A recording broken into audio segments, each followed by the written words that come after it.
Morning dear students. Gayatri Vidya Mandir उच्च माध्यमिक विद्यालय सांसों के यूट्यूब चैनल पर आप सभी का पुनः हार्दिक स्वागत। आज हम 12th क्लास एग्रीकल्चर केमिस्ट्री का 12वां पाठ पढ़ने जा रहे हैं। 12th क्लास एग्रीकल्चर केमिस्ट्री का 7वां पाठ पढ़ने जा रहे हैं। उस पाठ में दे रखा है 7वां पाठ दे रखा है पादपों में आवश्यक पोषक तत्व। इस पाठ पर आपका वीडियो लेक्चर 10वां है।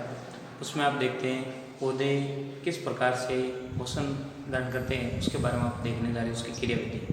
तो उसके कुछ चरण के बारे में आपने स्टडी की थी कल कि मृदा ठोस कणों से विलीन प्रावस्था में पहले आयनों का कन्वर्जन होना, फिर बाद में मृदा से जड़ों में आयनों का स्थानांतरण। तो इन दो चरणों के बारे में आपने कल स्टडी की थी। दो चरणों को आज आप देखने जा रहे हैं। जड़ों के अंदर आयनों का प्रवेश किस प्रकार से होता है, उस चीज़ को आज स्टडी अपन करते हैं। देखते हैं कि पोषक तत्व आयनों का जड़ों में प्रवेश के लिए दो प्रकार का प्रोसेस होता है। एक तो सक्रिय अवशोषण और दूसरा होता है निष्क्रिय।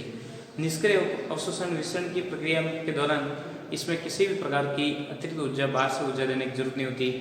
हमेशा आयन उस सांद्रता से निम्न सांद्रता की ओर बिना किसी बाह्य ऊर्जा के अपने आप ऑटोमेटिकली जड़ों के अंदर आयन प्रवेश कर जाते हैं। देखिए, निष्क्रिय अवशोषण में उपापचय ऊर्जा की आवश्यकता नहीं होती है। जड़ों के सेलुलोज तंतु स्पंज की तरह कार्य करते हैं। किसकी तरह? स्पंज जैसे आपने पता है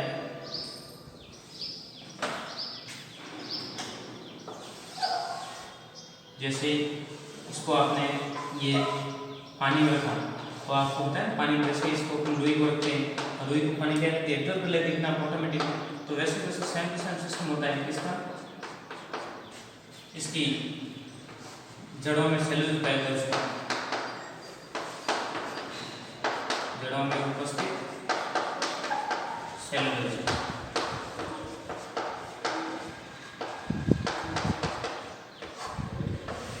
जड़ों में उपस्थित सेलुलोज एक स्पंज का कार्य करते हैं। क्या करते हैं? स्पंज। और वो अपने आप पानी को अधिशोषण करते हैं।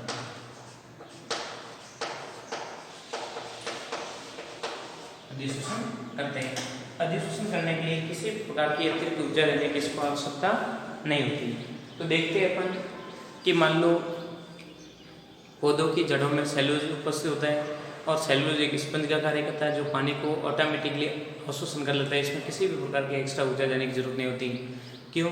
क्योंकि आपको बताइए कि इस दौरान पानी में लवणों की सांद्रता हायर होती है तथा जड़ों में सांद्रता उसकी कम होती है। तो कम सांद्रता से अधिक सांद्रता से कम सांद्रता की ओर लवणों का ऑटोमेटिकली क्या होता रहता है? गमन होता रहता है। देखिए आगे कि निष्क्रिय अवशोषण में मृदा विलीन में आपात से स्वतंत्र रूप से आयन उस सांद्रता से निम्न सांद्रता की ओर बिना किसी बाह्य ऊर्जा व्यय के अपने आप आयन क्या हो जाते हैं? स्थानांतरित होते रहते हैं। वर्तमान में आधुनिक विचारधारा के अनुसार आयनों का जड़ों में प्रवेश प्रेरक विद्युतीय बल द्वारा होता रहता है। किसके द्वारा? प्रेरक विद्युतीय आकर्षण बल के द्वारा आयनों का जड़ों में प्रवेश होता है। क्यों? क्योंकि आयनों के धनांश पाया जाता है और जड़ में ऋणांश पाया जाता है। जो विद्युत आकर्षण बल द्वारा जड़ उसको क्या करती है? अट्रैक्ट करती है और बिना किसी ऊर्जा दिए वो अपने आप आयनों क्या कर लेगी? अवशोषित कर लेती है। तो आगे अपन देखते हैं कि वर्तमान समय में जड़ में आयनों को प्रवेश करने की प्रक्रिया के सिद्धांत पर आधारित है, विद्युत रासायनिक विभव सिद्धांत के आधार पर है। क्योंकि जड़ों पर ऋणावेश तथा आयनों पर धनावेश पाया जाता है, जिसकी वजह से आयन ऑटोमेटिकली जड़ों में प्रवेश करते हैं। ये विलयन की सांद्रता तथा उसमें उपस्थित आयनों के आवेश की समानुपाती पर निर्भर करती है। कोशिका झिल्ली के अंदर के कोशिका द्रव्य पर ऋणावेश तथा मृदा विलयन में उदासीन या धनावेश पाया जाता है, जिसके कारण विद्युत स्थानांतरण आयनों के रूप में स्थानांतरण होते रहते हैं। आगे आप देखते हैं कि इस प्रकार की आयन की सांद्रता कोशिका झिल्ली के अंदर तथा बाहरी विलयन में एक समान होने पर विद्युत रासायनिक बल पैदा हो जाता है। ये विभवांतर आयनों के मध्य मृदा विलयन से कोशिका को पार करके अंदर की ओर जाने के लिए प्रेरक बल का कार्य करता है। तो बेसिकली निष्क्रिय अवशोषण की प्रक्रिया होती क्या है, प्रोसेस क्या होता है, तो उसको आपको दिमाग बात करना कि देखिए पहले वैसे इसको कला पर रखा है, इसको मैं रख करता हूँ।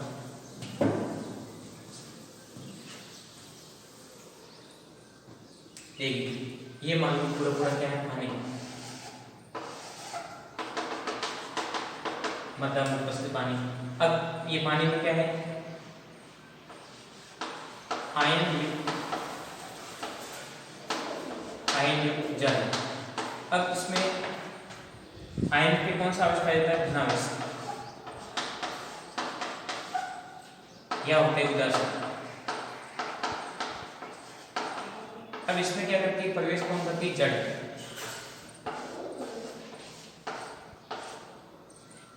अब इन जड़ों पे आप देखते हैं तो जड़ों पर आपको पाया जाता है हमेशा ऋणांश। कौन सा, ऋणांश।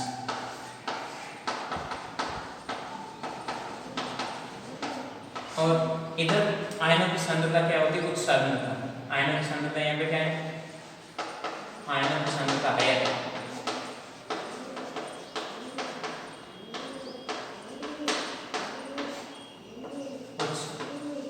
और इधर आयन क्या है, जड़ में आयन की सांद्रता कम है।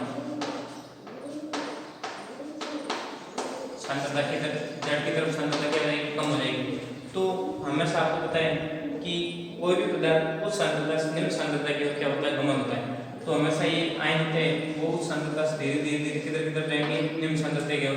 दूसरी कंडीशन, दूसरा इफेक्ट इस पर कार्य करता है, वो आपकी विद्युत इफेक्ट है कि हमेशा धनावेश होते हैं वो ऋणावेश की तरफ क्या होते हैं, अट्रैक्ट होते हैं। आपको पता है प्लस और माइनस एक दूसरे क्या होते हैं, अट्रैक्टिंग होते हैं। तो हमेशा प्लस होते हैं माइनस की तरफ क्या होते हैं, गमन करते हैं। धारा भी हमेशा प्लस से माइनस की ओर प्रवाहित होती है। तो इसी प्रकार से आयन भी बिना किसी ऊर्जा जड़ों में ऑटोमेटिकली क्या कर लेते हैं, प्रवेश कर लेते हैं। तो आप देखते हैं कि निष्क्रिय सक्रियण में ऊर्जा की आवश्यकता क्यों नहीं होती। तो ये प्रोसेस आपको मैंने पढ़ाया, लैंग्वेज के रूप में बताया, डायग्रामिकल रिप्रेजेंटेशन किया, तो उसमें आपको देखने को मिलता है कि इस पर दो फैक्टर डिपेंडेंट होते हैं, एक तो सांद्रता, दूसरा आवेश। उसकी वजह से इसमें किसी भी प्रकार की ऊर्जा की आवश्यकता नहीं होती और ऑटोमेटिकली आराम से ही पदार्थ में आयनों का ट्रांसलेशन हो जाता है। अब देखते हैं सक्रिय अवशोषण में ऊर्जा की आवश्यकता क्यों होती है, किस प्रकार से होता है, उसको अपन स्टडी करने जा रहे हैं। पहले लैंग्वेज के रूप में अपन रिप्रेजेंटेशन कर रहे हैं, फिर बाद में अपन देखेंगे क्या दे रखा है, उसको अपन शॉर्ट में आपको बता दूँ। देखिए पहले आप इसका पूरे का स्क्रीनशॉट ले सकते हैं, फिर बाद में हटा के उसको दूसरा अपन सक्रिय अधिशोषण को पढ़ने जा रहे हैं। देखिए सक्रिय अधिशोषण में क्या होता है, ये अनुत्क्रम में प्रक्रम है। प्रक्रम कैसे हो जाएगा, अनुत्क्रम में। जैसे आपने देखा था पहले कैसा प्रक्रम था अवशोषण के लिए, उत्क्रम में, जिसमें ऑटोमेटिकली जड़ें अपने आप अवयव कणों को या आयनों को क्या करती है, अधिशोषित करने का कार्य करती है। परंतु इसमें इस प्रकार का प्रोसेस नहीं होता है। इसमें उल्टा होता है कि इसमें आयनों की सांद्रता मान लो जड़ में उच्च होती है, बाहरी वातावरण में सांद्रता कम होती है, तो उस सांद्रता से निम्न सांद्रता से उस सांद्रता की ओर आयनों को प्रवाहित करने के लिए अतिरिक्त ऊर्जा की आवश्यकता होती है। जो डायरेक्ट इनडायरेक्ट किस प्रकार से ऊर्जा, क्योंकि उनको आप देखते हैं उपाप से क्रिया करने के लिए पौधों को अतिरिक्त ऊर्जा की आवश्यकता होगी, जिसमें प्रकाश संश्लेषण की क्रिया तीव्र गति से संपन्न होगी। जितनी आप देखते हैं वाष्पोषण की क्रिया जितनी अधिक होगी, उतनी आपको डायरेक्ट देखोगे सक्रिय अवशोषण की दर क्या होती है, बढ़ती है। देखिए लैंग्वेजिकल क्या दर का उसको अपन डिस्कस कर रहे हैं। सक्रिय अवशोषण में उपाप से ऊर्जा की आवश्यकता होती है। इस प्रक्रिया में आंतरिक स्थान के भीतर आयनों का अवशोषण उपाप से होता है, अर्थात इस प्रकार के अवशोषण के लिए जड़ कोष द्वारा ऊर्जा व्यय की जाती है। क्यों? क्योंकि जड़ों में पहले से आयन उपस्थित है, उन आयनों को न्यूट्रलाइज करेंगे और फिर बाद में दूसरे आयनों को एब्जॉर्ब करने की टेंडेंसी रहती है। बाह्य स्थान पर अवशोषण के विपरीत ये विशेष करके अनुत्क्रम में होते हैं। इस प्रकार के अवशोषण में आयनों का वर्ण क्षमता के लिए उत्तरदायी होते हैं। ये डिपेंड किस पे करते हैं, वर्ण क्षमता पे, किस प्रकार के आयन है। मान लो जड़ में पहले से मान लो जड़ पे आपको पता है कि ऋणांश पाया जाता है और ऋणांश को मान लो पौधों को एब्जॉर्ब करने की टेंडेंसी, तो उसके लिए क्या होगा, प्रोसेस रिवर्सिबल होगा, उसको कार्य करने के लिए अतिरिक्त ऊर्जा देनी है। तो आपको नॉर्मली केस में सिंपल निष्क्रिय कब होता है, जब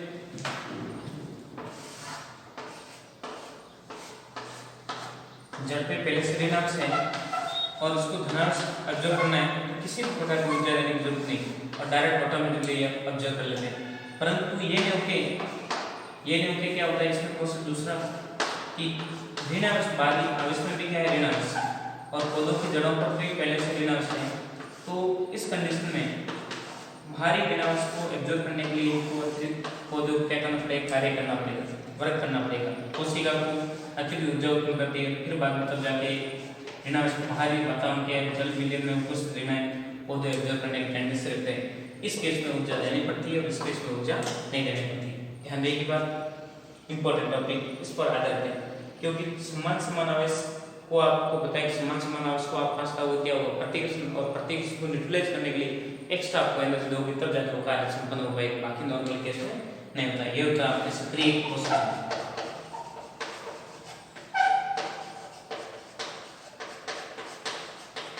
और ये होता है निष्क्रिय।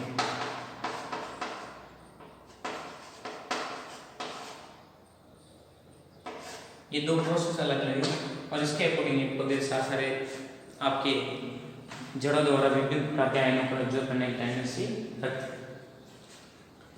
दिमाग बात रहेगी। आगे देखिए,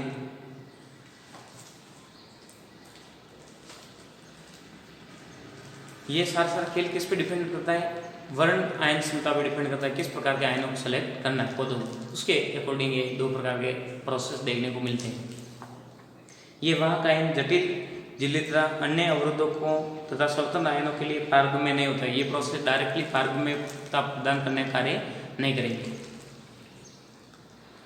इस आयनों को स्थानांतरण के पूर्ण होने पर आयन वाहक जटिल टूट जाता है तथा आयन कोश के आंतरिक स्थान के अंतर मुक्त हो जाते हैं और वह अपनी पूर्व अवस्थाओं को ग्रहण कर लेते हैं और पोषक के लिए ऊर्जा जड़ों द्वारा डायरेक्ट वायुमंडल द्वारा वाष्पोषण की क्रिया की तरफ बढ़ जाती है और वही ऊर्जा के रूप में क्या करते हैं, आयनों को सक्रिय भूमिका के रूप में उनको क्या करते हैं, ऊपर की तरफ खींचने का कार्य करते हैं। तो ये प्रोसेस होता है जड़ों में। जड़ों आयनों को दो प्रकार से एब्जॉर्ब करती है, तो दोनों को आप दिमाग में रखना, एक तो सक्रिय और एक निष्क्रिय। तो दोनों में से आपको कभी कभार पूछ लेते हैं कि पौधों में आयनों किस प्रकार से जड़ों में स्थानांतरण होता है। दो प्रोसेस में कोई भी आपको पूछे तो आपके मेटेरियल आपको दिमाग में होना चाहिए।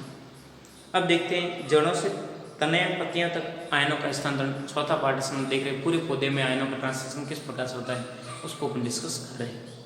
तो पहले इसका स्क्रीनशॉट ले सकते हैं, फिर बाद में देखिए आगे अपन देखते हैं जड़ से आयनों का पूरे पौधों में ट्रांसलेशन होना।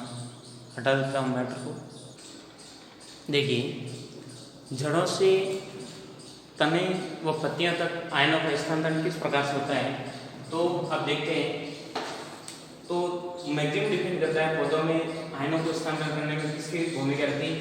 सवन के अंतर्गत जाइलम उपलम दो आते हैं, उसमें विशेष करके कौन से काम करते हैं, जाइलम जड़ों से अवशोषित जल आयनों को ट्रांसलेशन करने में कार्य करते हैं।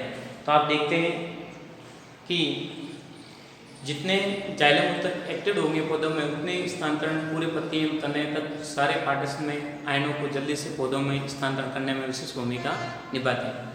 और दूसरा फैक्टर इफेक्टेड करता है इसमें कि वाष्पोत्सर्जन की दर जितनी पौधों में अधिक होगी उतनी आयनों के स्थानांतरण तीव्र गति से संपन्न होता है। देखिए दो पॉइंटों पर पूरा मैटर आपके रहता है। लैंग्वेज के रूप में क्या है, शॉर्ट में आपको क्या है, इतना आपको प्रेजेंट करना है। देखिए लैंग्वेज के रूप में आप देख रहे हैं जड़ों द्वारा अवशोषण के पश्चात आयन जाइलम वाहिका में चले जाते हैं, जहाँ से स्थानांतरण तने पत्तियों तक जल के साथ होता रहता है। आयन के स्थानांतरण की क्रिया मुख्य रूप से जल के साथ द्रव्यमान मानी जाती है, द्रव्यमान साहित्य के रूप में मानी जाती है कि जल के साथ आयनों का भी ट्रांसलेशन एक पूरे द्रव्यमान के रूप में पौधों में ट्रांसलेशन होता है। किसके द्वारा होता है, जाइलम के द्वारा। इस क्रिया द्वारा आयनों के स्थानांतरण की दर मुख्य रूप से जड़ों द्वारा अवशोषित जल की दर वाष्पोत्सर्जन की दर पर निर्भर करती है। जितनी वाष्पोत्सर्जन की दर जितनी अधिक होगी आयन उतने जल्दी स्थानांतरण होते हैं, और जितने आयन जल्दी स्थानांतरण होंगे उतने उसकी पूरे पौधे में स्थानांतरण की दर के समानुपाती आयनों का ट्रांसलेशन पूरे पत्तियों में के तो सभी स्थान पर समान मात्रा में विस्तारित पूर्व से क्रिया चलती रहती है। देखिए वाष्पोत्सर्जन की दर के कम होने पर आयनों के ऊपर की ओर जाने की दर भी कम हो जाती है। जितना पौधा बड़ा होता है उतना आप देखा होगा वाष्पोत्सर्जन की प्रक्रिया तीव्र होती है और उतने ही मतलब देखा होगा आपने, बरगद के बड़े बड़े पेड़ होते हैं, तो उनमें भी आयनों का प्रशासन इतना तीव्र गति से क्यों होता है? क्योंकि उसमें पत्तियों में वाष्पोषण की प्रक्रिया तीव्र होती है, और तीव्र प्रक्रिया होने के बाद वजह से जड़ों मजबूत विकसित हो जाता है, जड़ तंत्र विकसित होने की वजह से वो आसानी से कई प्रकार के आयनों को मृदा से अब्जॉर्ब करके विकसित हो जाते हैं। तो डायरेक्टली आप दो पॉइंट ये याद रखना कि जड़ों से पत्तियों तक जाने के लिए आयनों का स्थानांतरण किस प्रकार से होता है। तो सवन उत्तक में जाइलम की भूमिका रहती है, और वाष्पोषण की दर समानुपाती आयन स्थानांतरण की दर। वाष्पोषण की दर जितनी अधिक होगी उतनी आयनों का स्थानांतरण पौधे में ऊपरी सिरे तक होता रहता है। जाइलम में नाइट्रोजन का स्थानांतरण नाइट्रेट, अमोनिया तथा एमिनो अम्ल के रूप में होता है। देखते हैं अपन कि नाइट्रोजन की सप्लाई पौधों में होने का प्रोसेस क्या रहेगा। पादप में नाइट्रोजन का अवशोषण या स्थानांतरण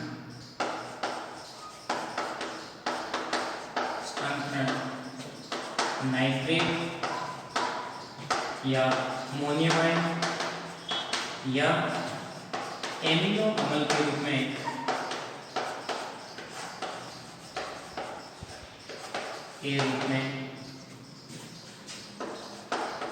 पौधों द्वारा अधिशोषित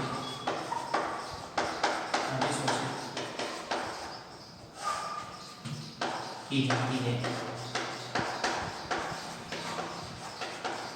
मुख्य रूप से देखें तो पौधों में नाइट्रोजन का अवशोषण का प्रोसेस क्या रहेगा, या स्थानांतरण नाइट्रोजन किस प्रकार से होता है?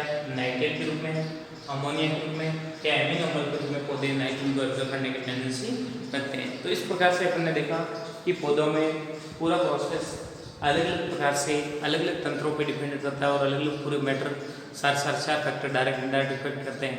अब उससे पूरे फैक्टर को अपन एक रेखीय डायग्रामिकल द्वारा रिप्रेजेंट करके आपको चारों फैक्टर को व्यवस्थित रूप से समझाया जा रहा है।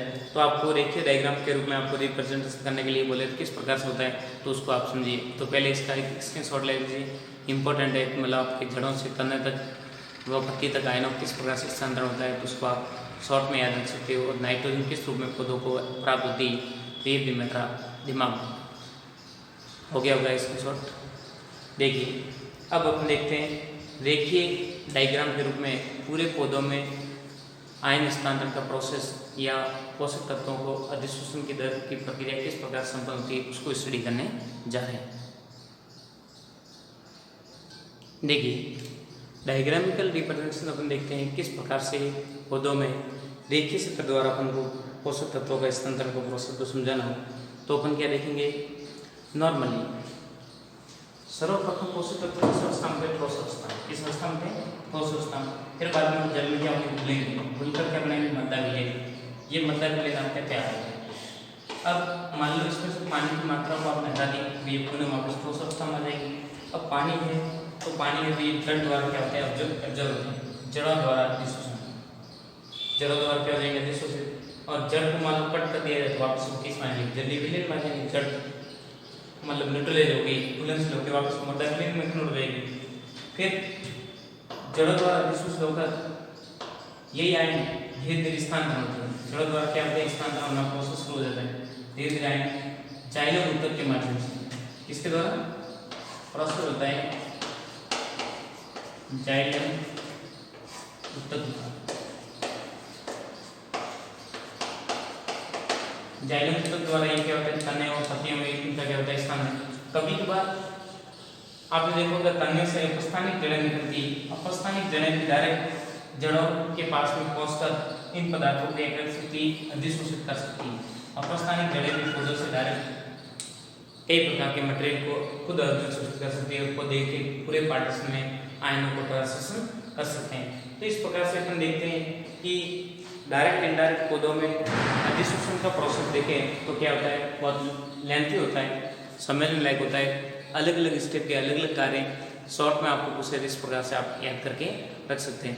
तो ये था आपके पौधों में अधिशोषण की प्रक्रिया। 4 पार्ट में डिवाइड थी। 2 पार्ट को कल अपने पढ़े थे, 2 को आज, और इसके बाद में अपन अगले वीडियो लेक्चर में अपन देखेंगे कि पौधों में किस प्रकार से भिन्न भिन्न पोषक तत्वों की वजह से विषैले प्रभाव उत्पन्न हो जाते हैं, पौधों को डायरेक्ट इनडायरेक्ट किस प्रकार से प्रभावित करते हैं। तो इसको अपन विस्तार रूप से अगले वीडियो लेक्चर में देखेंगे। एक वीडियो लेक्चर के रिलेटेड लगभग आपका मैटर पार्ट का सफिशिएंट पीछे रहा है। शेष मैटर आपको ऑब्टेन करवाने के बाद में पूरे पार्ट की PDF में सेंड कर दूंगा, उसको व्यवस्थित समझे, घर बैठ के व्यवस्थित नोट्स बनाइए, पढ़ाई कंटिन्यू बने रखें, किसी प्रकार का कोई भ्रांति दिमाग में नहीं रखें। कोई मैटर आपको डायरेक्ट इनडायरेक्ट समझ में नहीं आता हो तो उसको पूछ के उस चीज़ को क्लियर करें ताकि आपकी पढ़ाई कंटिन्यू बनी रहे। इंपॉर्टेंट बात ये, आपने गायत्री विद्या मंदिर यूट्यूब चैनल को सब्सक्राइब नहीं किया है, सब्सक्राइब करें, लाइक करें, ताकि अपलोड होने वाले नए वीडियो तथा नया नोटिफिकेशन आपको डायरेक्ट इनडायरेक्ट मिलता रहेगा, ताकि आपकी पढ़ाई कंटिन्यू बनी रहे, घर पे रहे, सुरक्षित रहे, अपना काम करते रहे। जितना मैटर बताया जा रहा है उसको व्यवस्थित रूप से पढ़ें। थैंक यू, धन्यवाद सो मच।